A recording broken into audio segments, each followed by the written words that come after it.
noches, ¿se escucha? Gracias. Bueno, vamos a dar inicio al debate denominado 100 años del comunismo. En primer lugar, debo señalar que este evento se realiza a iniciativa de nuestros amigos Estudiantes por la Libertad, y en esta oportunidad ha habido una alianza estratégica con el Instituto Forenses de Perú, del cual yo represento. Y este debate tiene como fin dar una mirada crítica de la Revolución Rusa, llamada también la Revolución de Octubre, como hecho histórico, así como la revisión de las ideas que lo impulsaron y las nuevas fronteras del socialismo hasta la actualidad. La Revolución Rusa, como sabemos, no solo fue uno de los acontecimientos más importantes de la Rusia de esa época, sino de todo el planeta, porque las ideas que impulsó pronto tuvieron vigencia en otras partes del mundo, como la China de Mao, Corea del Norte, Cuba, por supuesto África y Latinoamérica. Dado que la historia de la humanidad ha sido, es y será siempre la historia de las ideas, necesitamos nosotros promover el debate, ¿no? Pues casos como el venezolano, que es de la realidad actual, es un fantasma que, desde mi punto de vista, pulula por la región. Por esta razón hemos decidido invitar a varios expositores que representan a dos posturas ideológicas, siguiendo la línea de Ludwig von Mises, ¿no? Dos posturas ideológicas que defienden dos formas de asignar los recursos, ¿no? Según von Mises hay dos formas de asignar los recursos, o los asigna el Estado o los asigna el mercado. Y por eso es que hemos elegido expositores que representen la postura ideológica del liberalismo clásico y la postura ideológica socialista y sus variantes. A continuación voy a informar las reglas del debate. El debate ha sido dividido en tres bloques de temas. El primer tema es análisis crítico de la Revolución Rusa, evaluación y perspectivas. El segundo tema es la desintegración del bloque socialista, será el fin de la historia. Y el último tema, las nuevas fronteras del socialismo, el socialismo del siglo XXI, el progresismo y la nueva izquierda. Por cada tema habrán dos expositores de las dos posiciones ideológicas y cada uno tendrá 10 minutos, con la posibilidad de una réplica de 5 minutos. Y al final se hará una ronda de preguntas por cada tema, ¿no? Entonces, a continuación invito a, bueno, Paul lo tenemos acá, es nuestra primera temática, análisis crítico de la Revolución Rusa, evaluación y perspectivas. Lamentablemente, y quiero pedirles disculpas, no ha llegado hasta el momento el señor Edmundo Murrugarra, pero vamos a escuchar la exposición de Paul Loren y a continuación, solo en esta etapa, pasaríamos a una ronda de preguntas para llenar el vacío que deja el profesor Edmundo Murrugarra. ¿Correcto? El señor Paul Loren es ensayista y escritor peruano, formado en la Universidad de San Marcos. Su producción se centra en los campos de la filosofía política y la historia de las ideas. Fue becario de la Friedrich Naumann, investigador en la Biblioteca Nacional del Perú, ha sido columnista de medios escritos del Perú y del extranjero, actualmente es editor de la revista electrónica República Liberal, fue editor de la revista electrónica Ácrata y finalista en el Premio Nacional de Ensayo de la Pontificia Universidad Católica 2004 y en el concurso de ensayos Camino a Libertad México 2016, ocupando el segundo puesto y en el 2017. Y es autor de varios libros, entre ellos Suma Ácrata, la política sobre el derecho, teología y política absolutista en la génesis del derecho moderno y el misterio de un liberal, el extraño sendero de Hernando de Soto, entre otras publicaciones. Bienvenido, Paul, y le cedemos la palabra con un fuerte aplauso.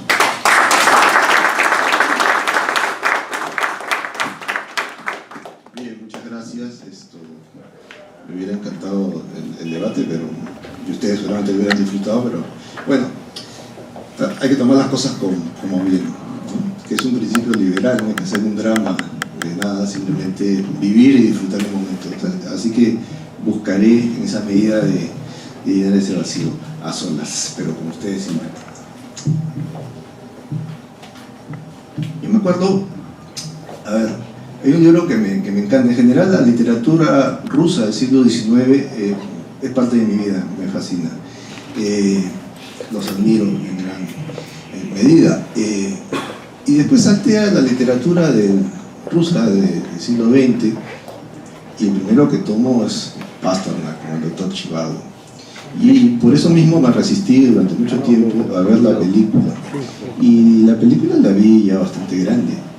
Y hay una escena que creo que encaja perfectamente con lo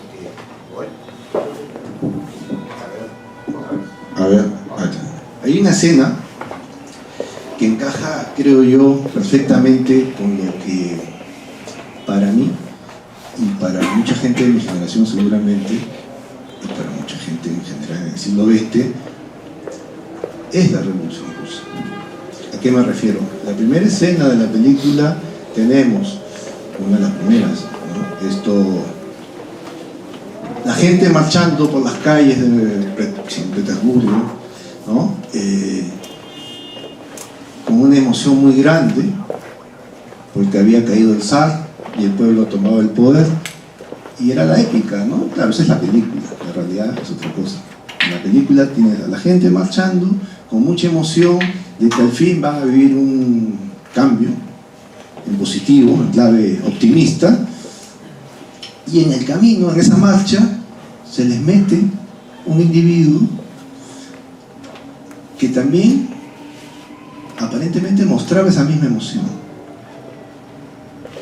Pero ese individuo, y la película lo registra perfectamente, esa es la genialidad del director, a pesar de su alegría, a pesar de la sonrisa y el entusiasmo que buscaba traslucir, había algo muy diferente con todos los demás.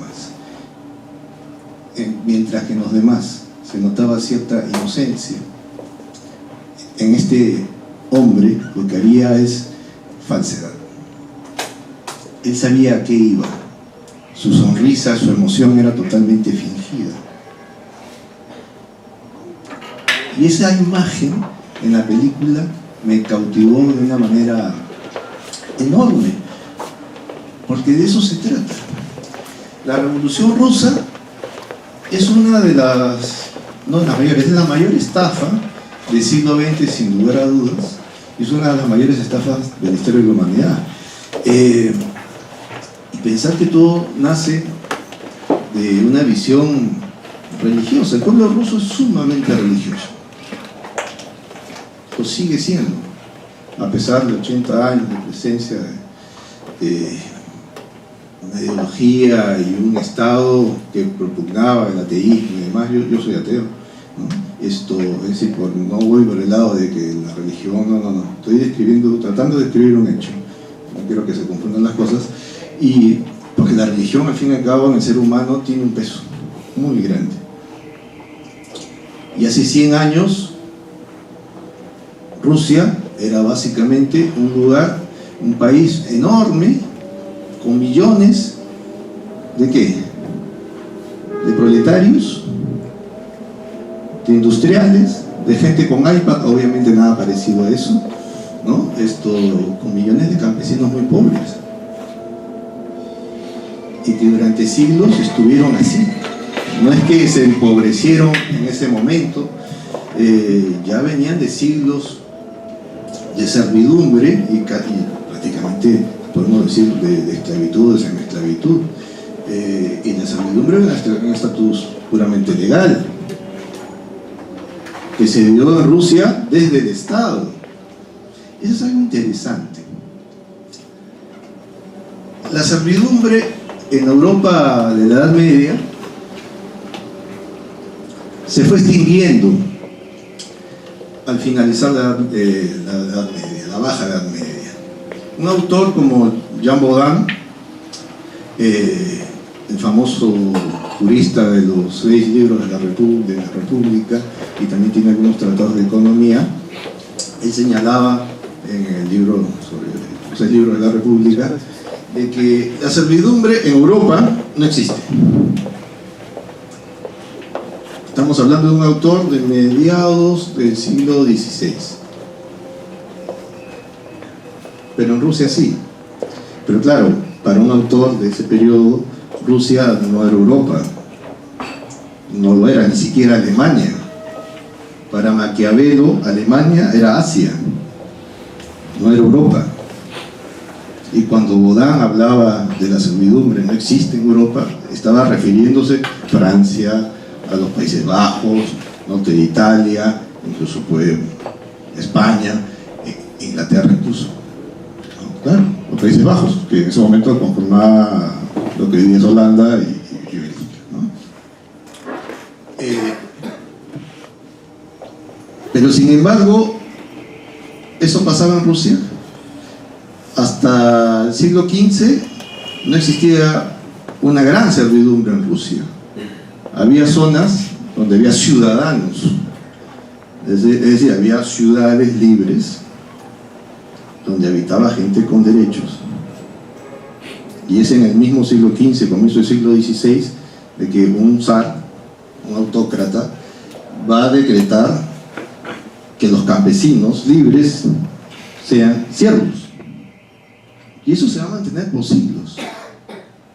Paradójicamente va a ser la Revolución Rusa la que acabe con la servidumbre. Pero claro, ¿cómo lo acabará? Convirtiendo a todos en esclavos. Claro, pero no lo ponen así. 1917, Lenin termina con la servidumbre.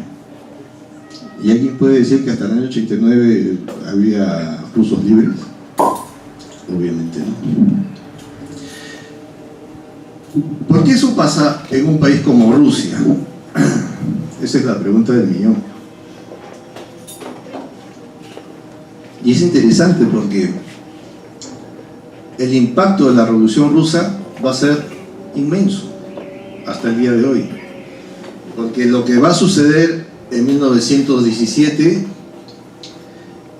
es que se va a superar todo, desde la perspectiva del propio pueblo ruso, todo lo que la autocracia más dura, y tuvieron autocracias muy duras durante siglos, desde la autocracia se podía imaginar. El impacto que va a tener la revolución bolchevique es inmenso en el mundo. Va a convencer a generaciones de seres humanos hasta el día de hoy, ¿no?, de que la lucha armada es una salida casi irracional, de que la violencia política es misticismo, que es sano, y cosas por el estilo, de que el Estado de Derecho es poca cosa porque hay ideales superiores. Ahí hago un alto. 1917. ¿Qué ocurría en el mundo? Guerra mundial. La primera guerra mundial, que este año, justo por estos días, se cumplieron los 100 años de su finalización. Esa guerra mundial es interesante porque marca el fin de una era.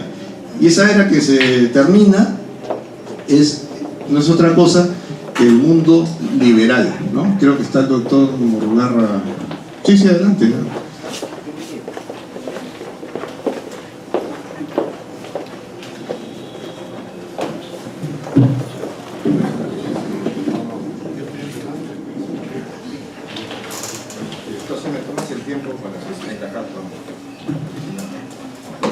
Tú me avisas.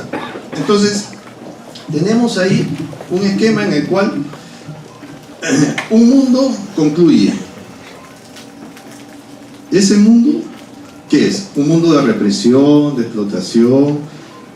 Stefan Zweig, que es un autor que va a venir hacia los años 40 con una biografía, autobiografía, muy interesante, El mundo de ayer, el mundo de hoy, que se las recomiendo. Va a describir este mundo en el cual él se forjó, él creció, y decía, bueno, era un mundo, el anterior a la Primera Guerra Mundial, en el cual la gente podía aspirar a tener una vida pacífica. Los contratos valían.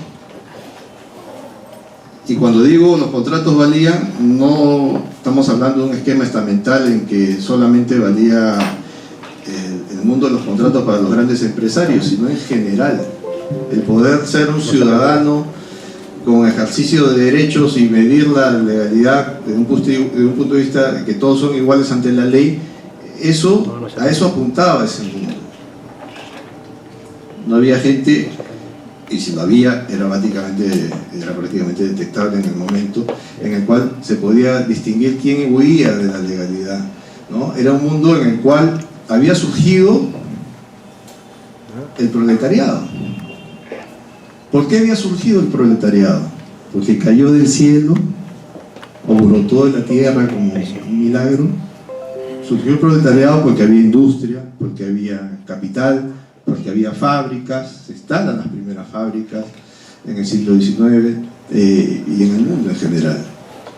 Es decir, hay un proceso de movilidad social que la historia de la humanidad no ha conocido en esa dimensión de tanta rapidez. Eric Hobsbawm, que nadie va a decir que es un liberal ni nada, que es un autor marxista, un inglés que murió hace poco tiempo, casi a los 100 años creo. Él, en su famoso libro sobre el siglo XIX, la era del capital, la era del imperio y demás, esto es una trilogía de libros muy interesantes, él buscaba, y el motivo por el cual escribió ese texto era: ¿por qué termina ese mundo? ¿Por qué termina un mundo que había permitido que millones de seres humanos cambiaran su suerte de manera radical? ¿A qué me refiero? ¿A qué se refiere Hobsbawm? Durante siglos, el hijo de campesino y el nieto de campesino seguirá el mismo patrón de actividad de sus antepasados. Seguirá viviendo del campo, tan o más pobre. Pero llega un momento en el siglo XIX, con el proceso de industrialización, en el cual eso cambia de manera abismal. El hijo del campesino tiene un oficinista, y el nieto o el hijo del oficinista, a su vez, es profesor en una universidad, o llega a un cargo público de alto nivel. Eso nunca había pasado en la historia de la humanidad de esa manera, de una manera tan rápida. ¿Y qué lo permitió? La expansión del capital en el mundo, el laissez-faire. Sin embargo, ese esquema es el que la Revolución Rusa va a buscar desde sus discursos, desde mucho antes, ¿no? Obviamente, destruir. La Revolución Rusa irrumpe como imaginario revolucionario para ir por una vía totalmente distinta, renegando de ese proceso de expansión de capital. Y eso es algo sumamente interesante, porque son los rusos, un país avanzado en ese momento, tienen algo que mostrar en el sentido: mira, yo logré el éxito y te enseño este camino para que seas como yo. Obviamente no. Sin embargo, el mundo va a asumir que había otra alternativa, y esa alternativa era ¿qué? Un acto de fe. Porque al fin y al cabo, desde mi humilde parecer, las cosas van por ahí. Lo que ofrece la Revolución Rusa es un acto de fe, de que las cosas pueden ser mejores. No te lo puedo demostrar, pero el mundo que tú vives, esos logros pequeños burgueses que tienes, es eso: es un logro pequeño burgués, miserable, alineante, despersonalizador. Yo te ofrezco casi el paraíso en la tierra. Y eso es religión. 1848, el año en que se publica el Manifiesto Comunista de la dupla Marx y Engels. En las primeras páginas del manifiesto, ¿qué es lo que señala? Esa es letra de Marx. Dice: este mundo, 1848, estamos bastante atrás, este mundo tiene demasiada industria, demasiado dinámica de comercio, es insoportable. Es decir, está renegando del progreso. Es más, creo que llega a decir: hay demasiado progreso. ¿Alguien hoy en día puede prometer un mundo mejor, renegando de la industria, del progreso, del desarrollo. Solo una mentalidad totalmente religiosa lo puede hacer. Y yo lo entiendo, pero si hablamos de política, de desarrollo, de defensa de derechos, de buscar superar la pobreza y sobre todo respetar libertades, porque como liberal eso para mí es muy importante, entonces ahí hay un problema serio. No sé cuánto tiempo tengo ya. 2. Entonces, el problema serio ¿cuál es? Se cambia el norte. El siglo XIX, realmente desde el siglo XVIII, el auge o la presencia del discurso ilustrado de progreso del ser humano, de trabajo, de inteligencia, de conocimiento, se rompe en 1917. Se rompe. ¿Por qué? Porque eso no basta.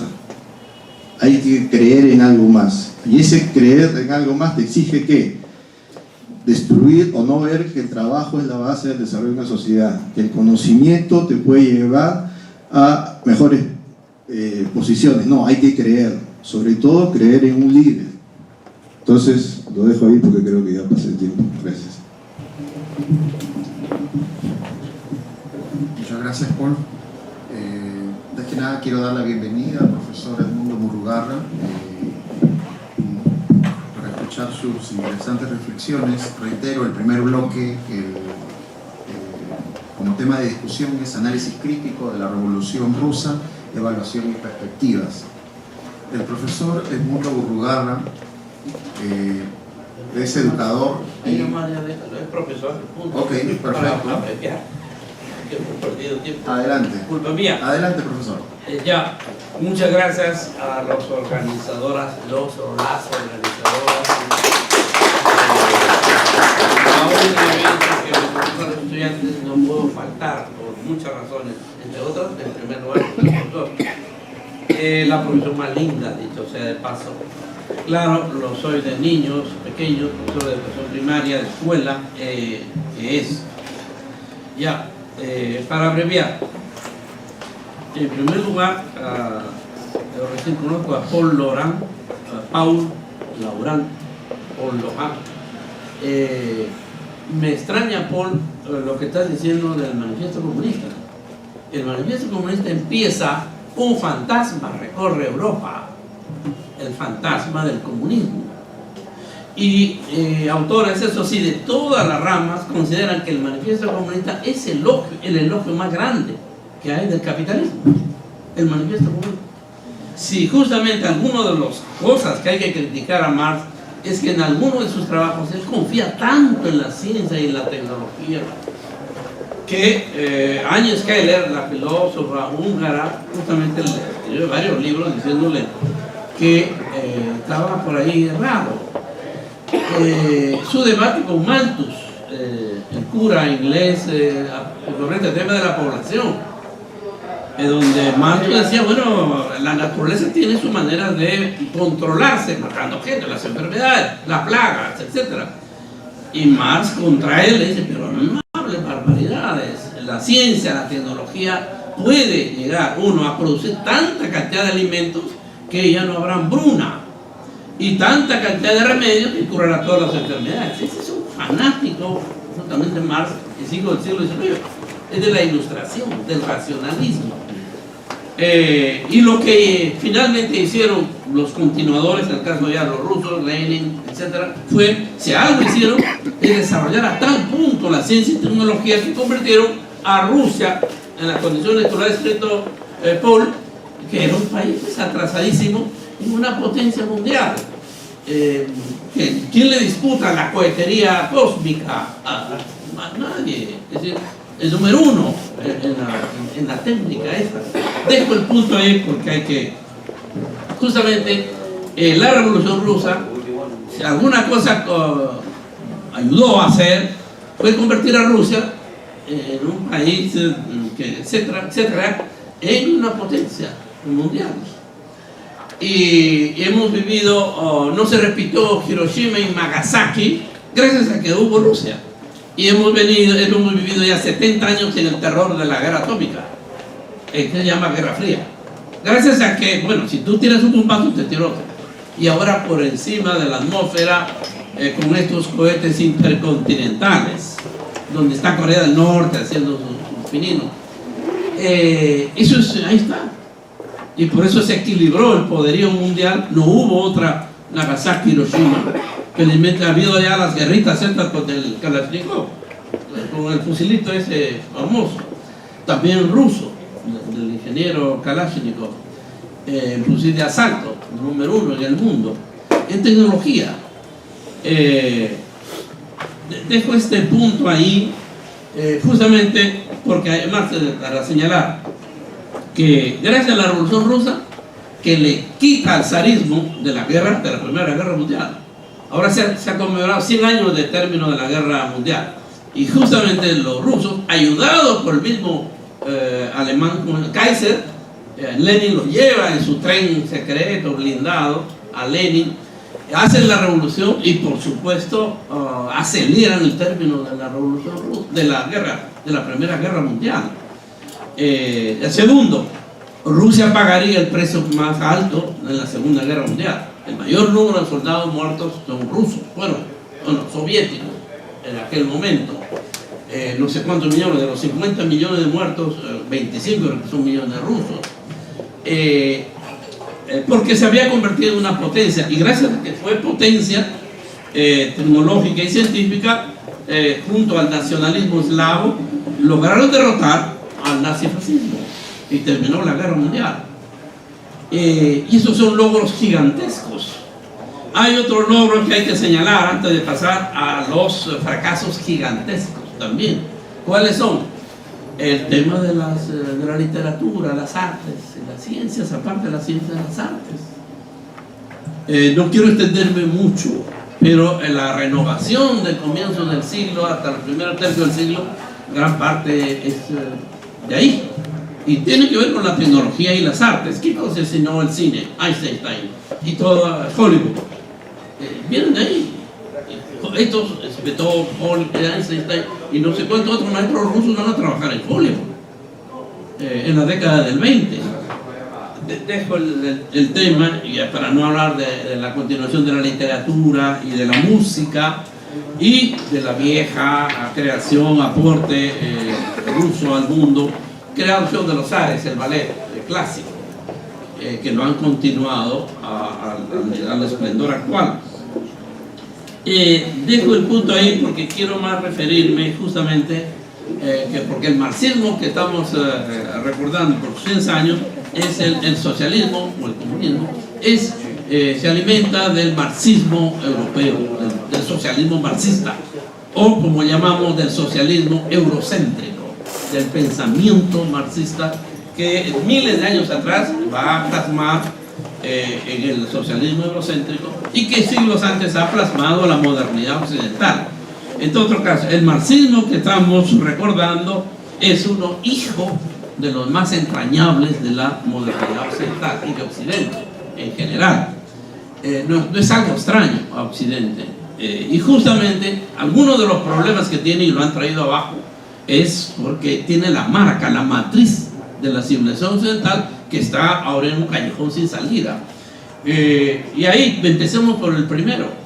A tal punto Rusia y sus planes y la Unión Soviética replicaron al capitalismo con los planes quinquenales que en 20 años convirtieron a Rusia en una potencia. ¿Pero a qué costo? A costo de una destrucción de la vida gigantesca. Que ahora, ¿cuánto tiempo demorará esos ríos, esos lagos en limpiarse? O esa ciudad que estalló la bomba atómica aquí al lado de Europa nomás, Chernóbil, en Ucrania. ¿Cuánto tiempo demorará en limpiarse? Eso es como cuánto tiempo demoraremos en limpiar el río Mantaro de un siglo de contaminación. Va a demorar otro siglo si es que nos empeñamos a trabajar. Bueno, igual vale con Rusia. Rusia repite ese socialismo y con los planes quinquenales de Stalin quiere llegar a competir con Estados Unidos. y a igualarlo en producción de acero, en producción de carbón, en producción de toda la... Eso entonces igualmente consumista se instala en la misma lógica milenaria que parte de una, para mí la madre de las corrupciones, de considerar entre los seres del universo dos categorías, los humanos y los otros. ¿Cómo le llaman los otros? Cosas, materia prima, recursos naturales, sin dignidad y por lo tanto sin derecho. Eso tiene raíces milenarias, ¿no es cierto? Bíblicas. Eso es elaborado, particularmente en la modernidad, donde aparece el concepto de naturaleza, etcétera, etcétera. Y se lanza esta producción al infinito. Es una producción al infinito. Bueno, infinita es la destrucción de la vida en el planeta Tierra. ¿Y ahora qué hacemos? Se reúnen los presidentes, toman el acuerdo de París de cuidar la vida en la Tierra y no lo cumplen, y no pueden cumplirla, porque no habrá un presidente, Paul, en Estados Unidos que diga, pensaba que Obama iba a hacer algo, algún francés, es decir, oye, bajen la producción de autos, a la mitad la producción de tal cosa. No pueden. No pueden porque está en esa máquina de incrementar al infinito la ganancia, la producción y a nosotros al consumo. ¿Y cuál es la ilusión de todo jovencito que sale al mercado? Tu carrito, bueno, tu carrito, televisor, etcétera, etcétera, etcétera. Y tu carrito. Y todos nuestros alcaldes trabajan para ellos, para el Toyota, para todo, haciendo pistas y ampliando las veredas. Ahora Javier Prado le hace una vía más, etcétera. Entonces, esto se mantuvo en el capitalismo y se mantuvo en el socialismo marxista, en el socialismo ruso. Consume más. Y el Che Guevara tuvo la valentía en 1961, tempranito además del triunfo de la Revolución Rusa, a los rusos les dijo: no, socialismo no es chanchitos gordos, eso no es socialismo. Él estaba pensando en su modelo de héroe revolucionario, el modelo de heroísmo que tiene la civilización occidental y que tiene el gran héroe, que es Cristo. Entonces, el héroe, lo heroico de nuestra civilización es el que muere, el que sale botando sangre a pedazos, lo descuartizan, ese es el héroe. Nuestro héroe no es Chaplin, nuestro héroe no es el payaso del circo. ¿Cómo no vamos a hacer eso un héroe? Vamos a hacer monumentos, no le hacemos. Es el otro el que muere. Entonces, estos actos no tienen que ver con algo, porque aquí termino señalando la importancia del Perú, de la civilización andina. Este socialismo eurocéntrico hereda de la tradición europea moderna el laicismo, el racionalismo, el ateísmo, la antirreligiosidad. En Rusia no quemaron felizmente iglesias. Lunacharsky estuvo defendiendo ahí de la gente que quería quemar las iglesias, que hubiesen quemado San Basilio, esa maravilla religiosa humana. No. Entonces, ¿por qué? Justamente, y aquí empiezo a nombrar a Mariátegui. Mariátegui, en el ensayo número 5, factor religioso, abren. Es distinta religión de iglesia. El sentimiento religioso es válido y será presente en todos los seres. ¿Por qué? Es el misterio, siempre habrá algo por descubrir, algo que nos conmociona, es el misterio, donde origina en nuestro ser una conmoción. Y ahí puede haber, o yo caigo de rodillas y empiezo a temblar y a temer a Dios, o yo, como la civilización andina, empiezo a hacer ritmo y a cantar y a bailar. Y religiosidad en los Andes es siempre danza, baile y canto y fiesta, lo señala Mariátegui. La religiosidad en la vieja tradición justamente europea, en la tradición occidental, no, es temor, es rigidez, jerarquía y temor a Dios. Después han surgido las corrientes en el cristianismo que dicen: no, no temor a Dios, es amor a Dios. Claro, es el evangelio. Por eso es que Mariátegui en el año 1916, 22 de febrero, escribe una frase, una crónica que yo voy a utilizar para un trabajo, que dice: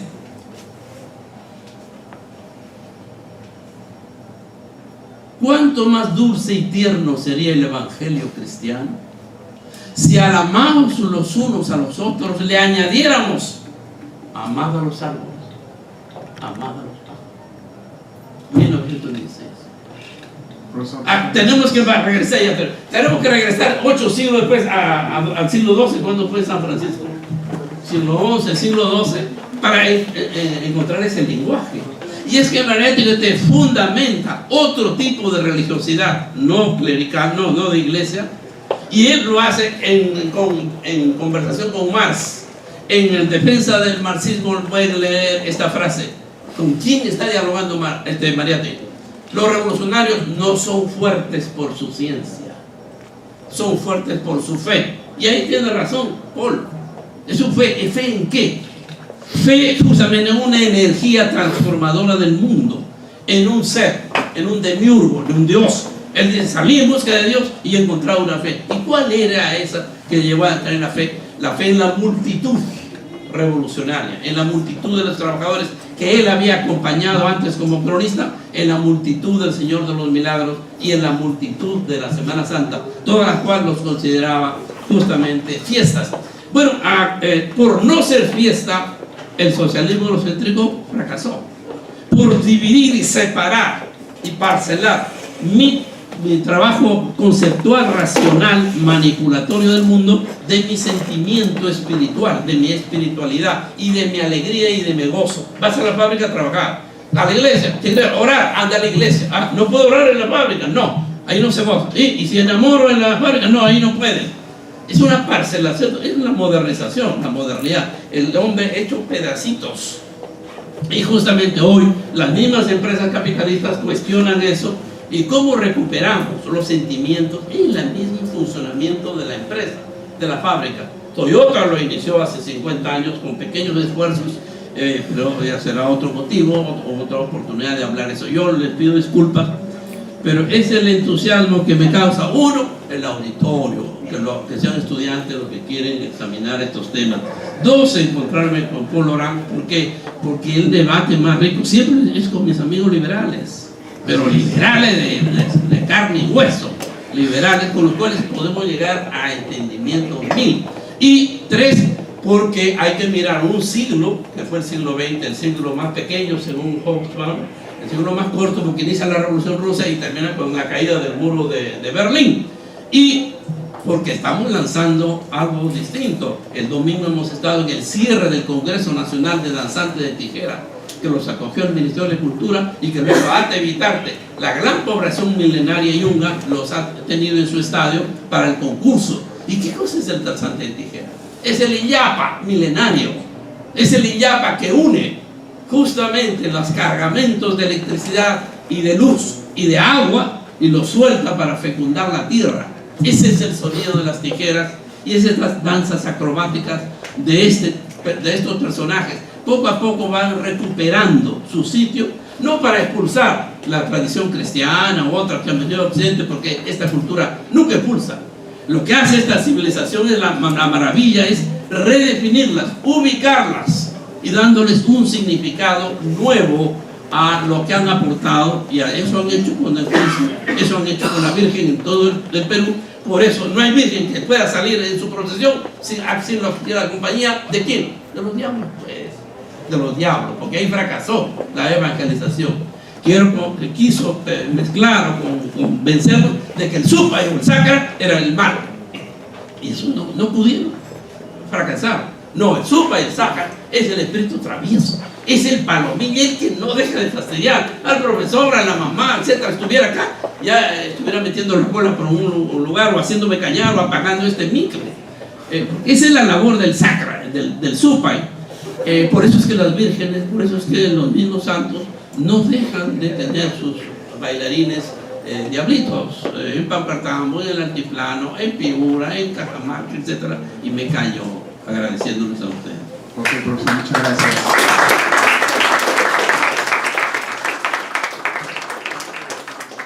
Bueno, profesor, siguiendo las reglas del debate, a continuación Paul tiene una posibilidad de réplica de 5 minutos y viceversa. Adelante, Paul. Ok, muchas gracias.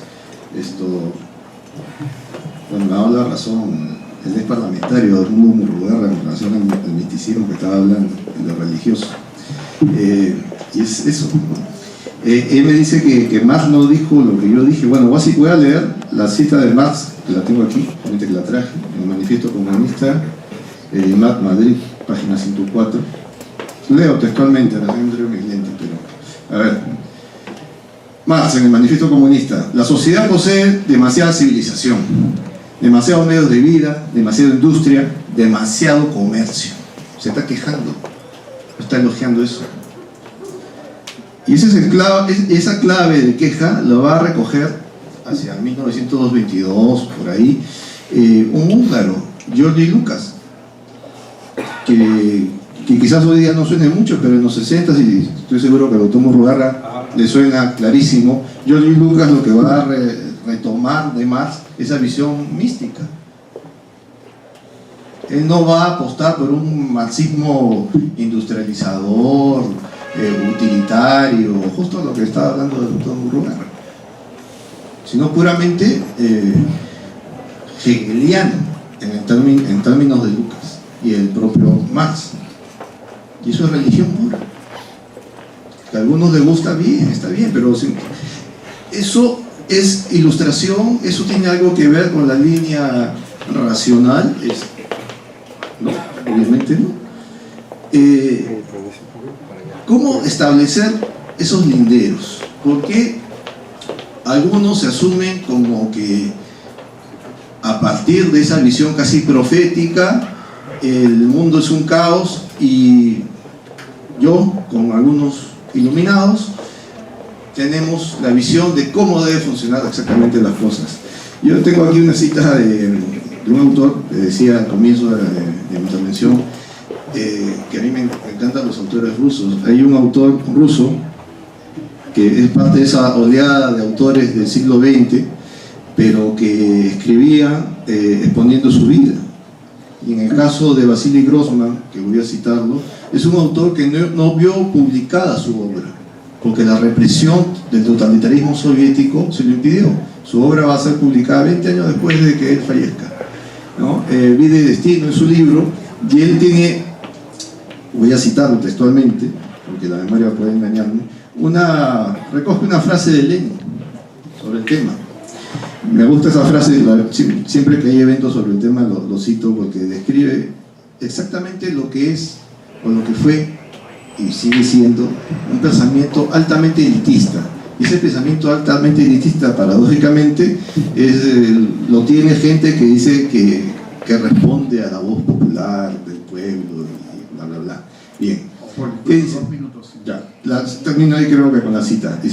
Dice nuestro amigo Lenin a través de Vasily Grossman: no se puede guiar a los hombres como a un rebaño de ovejas. Y esto Lenin, a pesar de ser una persona inteligente, no lo comprendió. El objetivo de la revolución es liberar a los hombres, pero Lenin decía: antes os dirigían de modo estúpido, yo lo haré de un modo inteligente. De eso se trata. O nos sometemos a algunos iluminados, aquellos que saben cómo tenemos incluso que vestirnos, cómo debemos escoger a nuestras mujeres, a nuestras parejas, ya ni siquiera mujer, eso es antigua data, ¿no? Hoy pertenezco a una generación ya que le gustan las chicas, bueno, pues ahora hay una gama de opciones y es totalmente legítimo, ¿no? Pero Lenin no. Lenin y su generación van a decirnos: no, tú eres un pequeño burgués equivocado, no sabes lo que es el destino del pueblo, pero yo sí lo sé. Esa visión que nosotros la hemos padecido, no solo en el campo intelectual, sino en el campo político, y hemos tenido muertos, y hemos tenido coches de bombas, y hemos tenido locos, realmente locos, que han buscado hacernos felices, porque ellos sabían el camino de la felicidad y nosotros no. Entonces mi postura totalmente liberal, y ahí termino, es poner atención en esto, no caer en la seducción de las palabras y ponernos a pensar exactamente que cuando alguien nos dice cuál es el camino a la felicidad, nos puede estar metiendo de contrabando la anulación de nuestras más preciadas libertades, nuestra visión hasta más simple de que nosotros como individuos podemos apostar por un mundo muy personal. Quizás las danzas que señalaba el doctor Murrugarra es parte de eso. ¿Por qué no? Pero que sea en libertad, no en represión, no en imposición. Muchas gracias, Paul.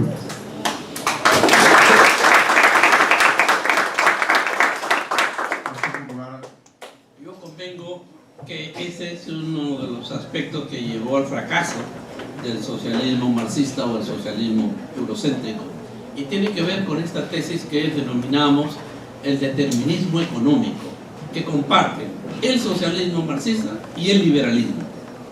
La libertad económica para el liberalismo es fundamental, lo bueno que tiene el liberalismo es que nunca lo separa de la libertad política. El neoliberalismo que nos ha asolado estas últimas 2 o 3 décadas se paró. Libertad económica, ¿qué importa? Libertad política, no tiene nada que ver. Por eso yo ando buscando auténticos liberales que todavía juntan libertad económica y libertad política. ¿Pero cuál es el problema de la libertad económica? Justamente que la economía determina la superestructura, la política, la cultura. Entonces de ahí viene una de las consecuencias, es esta dictadura del proletariado. Si la economía determina la política y la cultura, ¿cómo tengo una cultura y una política democrática? Si la economía está determinando, porque está en manos de una camarilla, de un núcleo, está determinando lo antidemocrático. No puedo. Entonces, ¿qué se genera? Se elabora ese concepto de asalto al poder para instalar un poder político iluminado, que va a ser la democracia, que va a hacerlo desde arriba, la democracia, y va a instruir a la gente. Y que una vez que haya la democracia, ya la economía se cambiará. Este es el determinismo económico, y eso está en algunas páginas de Marx.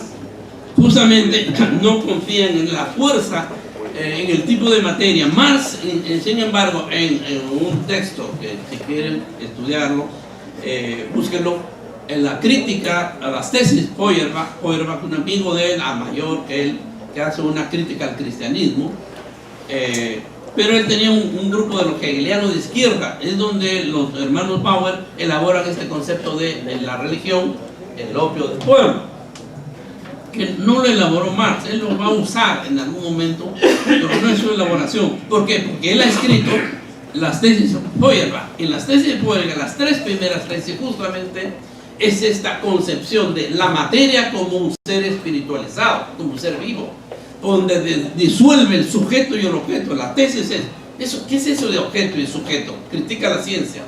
Tú piensas que vas a ver que hay un objeto allá al frente tuyo.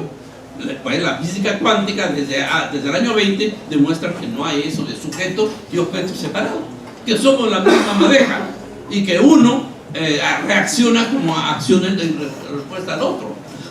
Bueno, entonces la materia, la piedra, el agua no son cosas que están ahí, son seres vivos, nacieron y van a morir y murieron y mueren a cada rato, solo que tienen otro lapso de vida más largo, 1.000.000 de años, 500 años, 50.000 años. O el plástico, ¿no? Son seres que ya han nacido y van a morir. Entonces, esa es la concepción de materia en Marx. Vamos a encontrar que esa es la concepción de materia en Mariátegui. Cuando él dice amad a los árboles, no está diciendo amad a un palo. No, son seres, lean la crónica, justamente dice el carpintero, la señora que se hace sus muebles con estos árboles, ven algo en el árbol, solamente eso. Profesor, un minuto. Ya está, pero yo, dice, nosotros los amigos, porque habla con un lector imaginario, nosotros vemos en el árbol otra cosa, un árbol amigo, nos presta su sombra y se alegra cuando nos cobijamos, etcétera, etcétera. Y está hablando de un ser vivo, el árbol, de un ser con espiritualidad, con el cual se puede conversar, como San Francisco conversaba con sus pájaros, echándoles el discurso a los pájaros. Bueno, esto es una de las consecuencias. La dictadura del proletariado es una de las consecuencias de esta tesis del determinismo económico, pesimista respecto de las posibilidades de que la subjetividad humana, el querer humano, el munay, pueda tener una relativa diferencia y distancia con mi determinación del pan que comí esta mañana o de la frazada con que me abrigué esta noche, y tener una fuerza propia transformadora, como lo demostró la Revolución Rusa, como lo demuestran otras revoluciones, donde un pequeño grupo de personas medio mal equipados se hacen de un poder inmenso. Y esa es la fuerza justamente de la subjetividad, de la imaginación, como dice Mariátegui, la imaginación y la revolución. Entonces, ahí está la falla de esta gente, y ahí está la falla de que no hayan promovido y llevado la creación de las artes rusas a un nivel mucho más alto. Se fue agostando. La generación terminó en los 20, terminó en los 30, murieron los que sobrevivieron a Stalin, pero ya no hubo la gran escuela de la literatura rusa. Han ido ya, lo bueno de la literatura ha sido más bien crítica al sistema, Pasternak y los últimos que ha habido, pero se acabó esa gran escuela. Lo mismo en el ballet, lo mismo en la música, lo mismo en otras expresiones artísticas, porque fue matando, fue secando el alma rusa y terminó cayéndose. Porque lo curioso de los 100 años es que no invade nadie a Rusia, nadie lo invade, simplemente se derrumba. ¿Y por qué se derrumba? Porque su gente, las rusas y los rusos, ya no querían vivir tal como les había dicho. La utopía, la ilusión de otro mundo no se cumplió. Entonces ahora los pueblos tenemos que hacer el balance. ¿Por qué fracasó ese primer gigantesco intento donde toda la humanidad se puso? La misma Iglesia Católica tuvo que escribir la Rerum Novarum, porque todas las juventudes fueron a mirar otra ilusión, otro derrotero, otro tipo de heroísmo. Entonces, al fracasar esto, no se ha terminado la historia. Algunos gente en la iglesia pensó que eso terminaba. Felizmente hay gente inteligente, no. Ahora se renueva en la fundación del socialismo, la imaginación. Y nosotros tenemos la suerte, la herencia de haber tenido esa generación del 20 con Mariátegui en la cabeza, el hombre más inerme, más físicamente más inapropiado para iniciar la creación. Y sin embargo, los seminarios y los estudios sobre Mariátegui crecen en las universidades del mundo. Aquí hemos tenido en esta misma sala hace un mes uno de los seminarios. Y ¿por qué? La tarea es ahora y volver a imaginar el socialismo, haciendo el balance del que hemos vivido en el siglo XX. Muchas gracias, profesor. Un fuerte aplauso, por favor.